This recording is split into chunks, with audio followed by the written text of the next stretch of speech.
Claro que sí. En un pequeño pueblo vivía Claire, una estudiante de 16 años que a simple vista parecía una adolescente completamente normal. Sin embargo, detrás de esa apariencia se escondía una joven obsesionada con la violencia y convencida de que cada una de sus acciones formaba parte de la voluntad de Dios. Constantemente repetía esa idea para sí misma, mientras era perseguida por un extraño sueño recurrente en el que un hombre cazaba a un pequeño ciervo y sus propias manos aparecían cubiertas de sangre. Aquellas visiones dominaban sus pensamientos y parecían anticipar el oscuro camino que estaba destinada a recorrer. Claire vivía junto a su abuela, Gege, una antigua actriz que en el pasado había disfrutado de una exitosa carrera. Un día, después de terminar las clases, se dirigió a la parada del autobús para regresar a casa. Allí descubrió que el servicio había sido suspendido temporalmente, obligándola a volver caminando. Mientras decidía qué hacer, un hombre desconocido se acercó en automóvil y le pidió ayuda para encontrar una dirección. Para ganarse su confianza, le mostró fotografías de sus supuestas hijas y le ofreció dinero a cambio de indicaciones. Aunque al principio dudó, terminó aceptando subir al vehículo.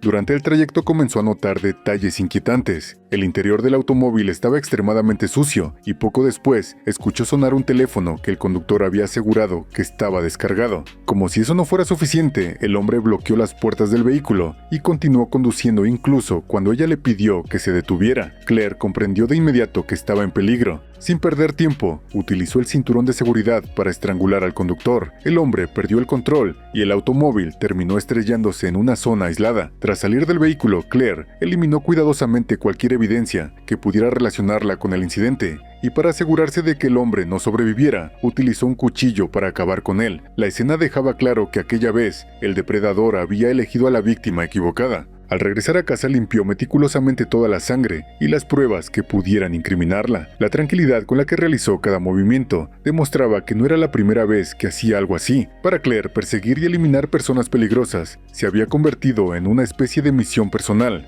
Esa noche encontró a su amiga Juliana esperándola. Ambas tenían planeado estudiar juntas para un examen, pero Claire llegó demasiado tarde y se vio obligada a inventar una excusa para justificar su ausencia. Afirmó que había estado esperando en una cafetería y que no pudo comunicarse porque su teléfono se había quedado sin batería. Sin embargo, Juliana sabía que aquello era mentira, pues el establecimiento había permanecido cerrado durante todo el día. Aunque no insistió en el tema, la desconfianza quedó sembrada entre ellas. Más tarde, al subir a su habitación, Claire volvió a encontrarse con Bob, el fantasma de un cartero al que había matado accidentalmente tiempo atrás. El espíritu le advirtió que el accidente ocurrido ese día le traería graves problemas muy pronto y le aconsejó prepararse para las consecuencias. Claire ignoró el aviso y prefirió no darle importancia.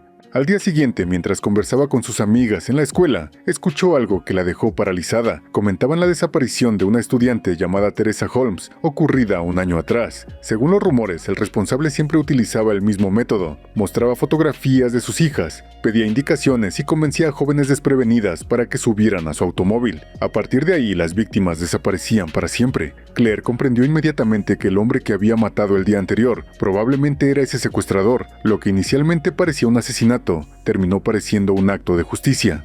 Poco después apareció el detective Timmons para investigar la muerte del conductor. Durante el interrogatorio preguntó directamente a Claire dónde había estado durante varias horas del día anterior. La joven improvisó una historia para cubrir sus movimientos, pero sus respuestas despertaron las sospechas del detective. Aunque carecía de pruebas para acusarla formalmente, comenzó a verla como una posible implicada. Mientras tanto, un joven llamado Wade, exnovio de su amiga Amity, la invitó a una fiesta en su casa. Claire no tenía intención de asistir, pero Bob la convenció de aceptar. Lo que parecía una simple reunión terminaría cambiando el rumbo de toda la historia. La fiesta resultó ser mucho más importante de lo que Claire imaginaba. Al llegar, se encontró con varios compañeros de escuela y pasó gran parte de la noche acompañada por Helga, una amiga cercana con quien compartió algunos momentos de confianza. Sin embargo, Wade observó aquella cercanía con evidente incomodidad. Horas más tarde, cuando Claire se alejó para utilizar el baño, la reunión terminó abruptamente debido a la llegada de la policía, tras varias quejas por ruido. Mientras todos huían del lugar, ella decidió esconderse en una habitación para evitar problemas. Fue allí donde descubrió algo aterrador.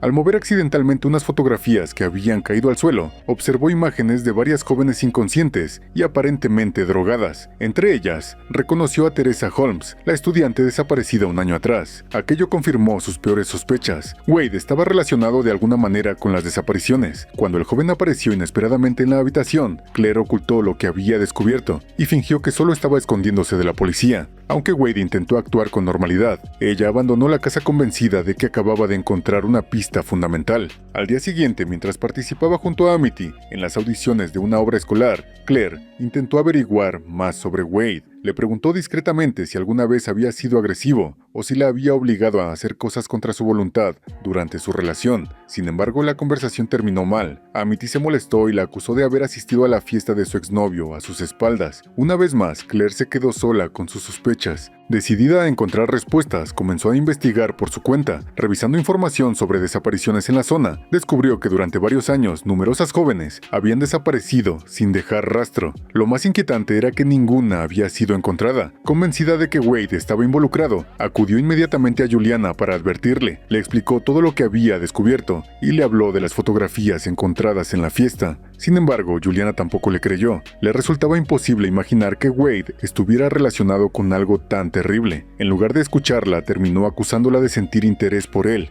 Frustrada por no poder convencer a nadie, Claire continuó investigando sola. Mientras tanto, el detective Timmons seguía cada vez más interesado en ella. Un día, al verlo acercarse por los pasillos de la escuela, Claire intentó evitarlo refugiándose en el teatro escolar. Allí conoció al director de la obra, quien inesperadamente le ofreció uno de los papeles principales junto a Amity. Aunque aceptó el papel, el momento de tranquilidad duró poco. Timmons logró encontrarla y volvió a interrogarla. Durante aquella conversación, el detective reveló que un testigo había visto a una joven pelirroja cerca del lugar donde ocurrió el asesinato del conductor. Claire mantuvo su versión de los hechos, pero Timmons señaló una importante inconsistencia en su horario. Existían varias horas de las que no podía dar una explicación convincente. Aunque seguía sin pruebas suficientes para arrestarla, la presión comenzaba a aumentar. Aquella noche, el estrés terminó afectándola profundamente. Incapaz de dejar de pensar en las fotografías encontradas en casa de Wade, comenzó a beber para intentar calmarse. Sin embargo, el alcohol solo intensificó su obsesión. Impulsada por la necesidad de descubrir la verdad, siguió una pista proporcionada por Bob y se dirigió a una vieja casa abandonada. Lo que encontró allí confirmó que algo mucho más oscuro estaba ocurriendo.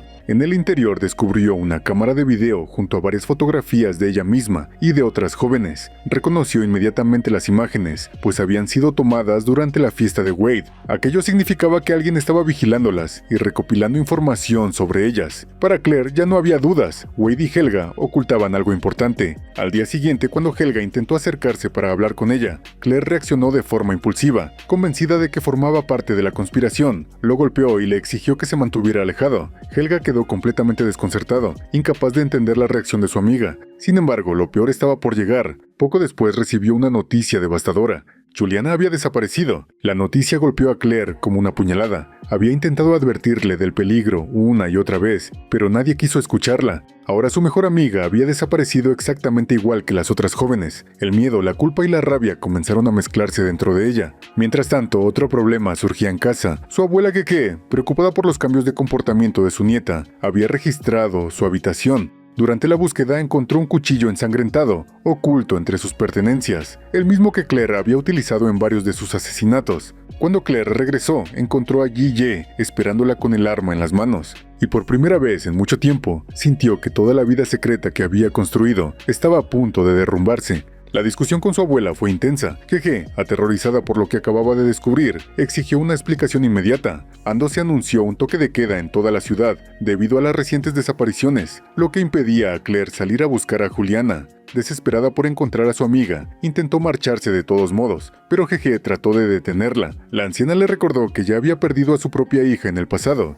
y que no estaba dispuesta a perder también a su nieta. Aún así, Claire decidió ignorar sus súplicas y escapó de casa en plena noche. Antes de continuar con su búsqueda, se dirigió a una iglesia. Allí se arrodilló frente a una imagen de la Virgen María y pidió perdón por toda la violencia que había cometido. Por primera vez en mucho tiempo dejó a un lado su determinación y mostró vulnerabilidad. Rogó por una señal que la guiara hacia Juliana y le permitiera encontrar el camino correcto. En ese momento tuvo una visión. El rostro de la Virgen desapareció y fue reemplazado por el de Juliana, que parecía suplicar ayuda desesperadamente. Aquella imagen fue suficiente para convencerla de que aún tenía tiempo para salvarla. Siguiendo las pistas que había reunido, Claire irrumpió esa misma noche en la casa de Helga. Convencida de que él estaba implicado, lo enfrentó directamente y exigió respuestas sobre las fotografías encontradas y la cámara descubierta en la casa abandonada. Helga, completamente asustado, insistió en que no sabía nada de aquello. Explicó que la cámara había desaparecido durante la fiesta y que jamás volvió a verla.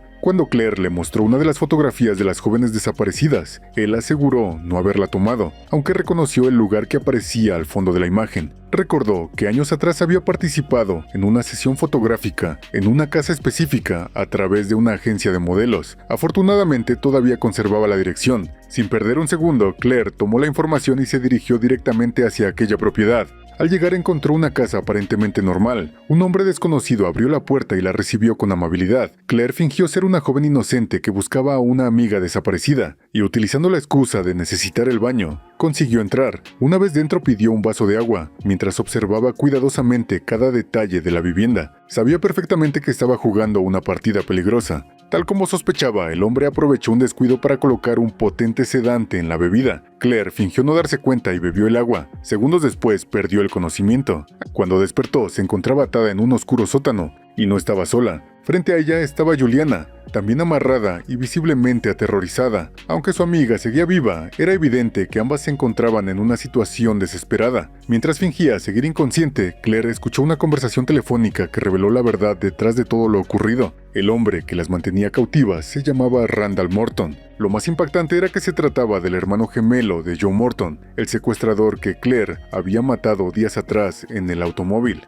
Durante la llamada descubrió que ambos habían trabajado juntos durante años dirigiendo una red de tráfico de personas. Secuestraban jóvenes y las entregaban a clientes adinerados, a cambio de grandes cantidades de dinero. Entre esos clientes destacaba un hombre poderoso llamado Gibbs, quien parecía ser una figura clave dentro de la organización. Claire también descubrió algo aún más inquietante. Tras la muerte de Joe, alguien nuevo se había unido recientemente a la red criminal. Antes de terminar la llamada, Randall ordenó que un camión llegara en 1 hora para transportar a las dos jóvenes. El tiempo se estaba acabando. Aprovechando un momento de distracción, Claire consiguió liberarse. Cerca de ella encontró unas tijeras y las utilizó para atacar al guardia que la vigilaba. Lo que siguió fue una explosión de violencia. Utilizando toda su experiencia, comenzó a enfrentarse a los traficantes uno por uno. La batalla se volvió caótica y brutal, pero finalmente logró apoderarse de una pistola. Parecía que estaba a punto de ganar. Sin embargo, Randall reaccionó rápidamente y tomó a Juliana como rehén, colocando unas tijeras contra su cuello. Claire tenía una oportunidad para disparar, pero cualquier error podía costarle la vida a su mejor amiga. En medio de aquella tensión apareció una patrulla policial. Por un instante sintió alivio. Creyó que todo había terminado, pero cuando el oficial entró en la habitación, el horror reemplazó cualquier esperanza. El hombre que acababa de llegar era el detective Timmons, y no había venido para rescatarlas. La aparición de Timmons destruyó cualquier esperanza de que las autoridades fueran a salvarlas. Claire comprendió de inmediato que el detective no solo conocía toda la operación, sino que había estado involucrado desde el principio. Mientras ella intentaba procesar la traición, Randall perdió la paciencia y comenzó a actuar de forma agresiva. Aprovechando un descuido, Claire disparó y logró herirlo en el hombro, dejándolo fuera de combate. La situación cambió en cuestión de segundos, y el caos se apoderó de la habitación. Al darse cuenta de que ya no tenía el control, Timmons optó por huir antes de que todo se derrumbara a su alrededor. Tras neutralizar a los traficantes restantes, Claire liberó a Juliana y se aseguró de que recibiera ayuda. Después tomó una decisión que cambiaría el destino del pueblo. En lugar de ocultar lo ocurrido, contactó a la prensa y reveló toda la información que había descubierto. La red de tráfico de personas quedó expuesta públicamente, y los oscuros secretos que durante años permanecieron escondidos comenzaron a salir a la luz. Sin embargo, cuando finalmente regresó a casa creyendo que la pesadilla había terminado, descubrió que la verdadera tragedia apenas estaba por comenzar. Al entrar encontró a Timmons esperándola. El detective había llegado antes que ella, y Jeje estaba muerta. La visión del cuerpo de su abuela la dejó completamente devastada. Durante toda su vida había intentado proteger a las pocas personas que amaba, pero ahora acababa de perder a la última. Timmons, lejos de mostrar arrepentimiento, reveló sus verdaderas intenciones. Le propuso trabajar juntos y continuar manejando el negocio criminal. Además, confesó que siempre había sabido que ella era responsable de la muerte de Joe Morton y del cartero Bob. Durante todo ese tiempo había estado observándola y reuniendo información sobre ella. Aquellas palabras destruyeron lo poco que quedaba de la paciencia de Claire. Consumida por el dolor y la rabia, comprendió que ya no tenía nada que perder. Se lanzó contra él con su cuchillo, iniciando un enfrentamiento brutal. Ambos lucharon violentamente por toda la casa, mientras la tensión alcanzaba su punto máximo. Aunque Claire estaba decidida a vengar a su abuela, Timmons era más fuerte y logró imponerse durante gran parte del combate. Finalmente consiguió sujetarla por el cuello y la arrojó a la piscina con la intención de ahogarla. Durante unos instantes, todo pareció terminado. Timmons observó el agua convencido de que Claire había muerto y comenzó a alejarse tranquilamente. Entonces ocurrió algo que jamás esperó. De repente, Claire emergió silenciosamente detrás de él, como un fantasma regresando de entre los muertos. Se acercó sin hacer ruido y lo sorprendió por la espalda. Antes de que pudiera reaccionar, acabó con su vida de forma definitiva. La persona que había protegido durante años la red de secuestros y asesinatos, finalmente había recibido su castigo. Con la muerte de Timmons, la oscuridad que envolvía al pueblo comenzó a disiparse lentamente. Con el paso de las semanas, la vida empezó a recuperar cierta normalidad. Juliana regresó a la escuela y trató de reconstruir su vida después del trauma sufrido. Claire, aunque seguía destrozada por la pérdida de su abuela, intentó continuar adelante. Sin embargo, las heridas emocionales que había acumulado eran mucho más profundas de lo que cualquiera podía imaginar. Tiempo después, mientras se preparaba para participar en la obra escolar, recibió una visita inesperada. Bob apareció una última vez. El fantasma encontró a Claire sola en el vestidor y escuchó cómo lamentaba la muerte de GG. Con tranquilidad le aseguró que su abuela estaba en paz y que seguía cuidándola desde el cielo. Aquellas palabras le ofrecieron algo de consuelo en medio de tanto sufrimiento, pero Bob no había venido únicamente para despedirse. Antes de desaparecer, le advirtió que el misterio de Oak Street aún no había terminado. Todavía quedaba una última pieza por descubrir. Como prueba de ello, le susurró un código al oído, antes de desvanecerse para siempre. Intrigada, Claire comprendió que aquel número correspondía a la contraseña del teléfono de Amity. Aprovechando la oportunidad, consiguió desbloquear el dispositivo y comenzó a revisar los mensajes almacenados en él. Lo que encontró la dejó completamente paralizada. Entre las conversaciones descubrió que la nueva recluta mencionada por Randall no era una desconocida, era Amity. Su propia amiga había estado trabajando para Gibbs todo ese tiempo. La traición resultó incluso más dolorosa que cualquier enfrentamiento físico que hubiera vivido. Después de todo lo ocurrido, Claire comprendió que la corrupción y la maldad llegaban mucho más lejos de lo que había imaginado. Consumida por una furia silenciosa, caminó hacia los accesorios utilizados en la obra escolar. Allí tomó el cuchillo falso que debía usar durante la representación y lo sustituyó discretamente por su verdadera arma. Poco después comenzó la función. Las cortinas se abrieron y Claire ocupó su posición sobre el escenario. Una intensa luz roja iluminó su rostro mientras observaba a Amity desde la distancia. En sus ojos ya no había duda alguna. Había descubierto al último responsable y estaba preparada para terminar aquello de una vez por todas. La historia concluye en ese preciso instante, dejando claro que el caso de Oak Street aún no ha terminado y que Claire está a punto de escribir el capítulo final de su propia guerra contra quienes destruyeron tantas vidas.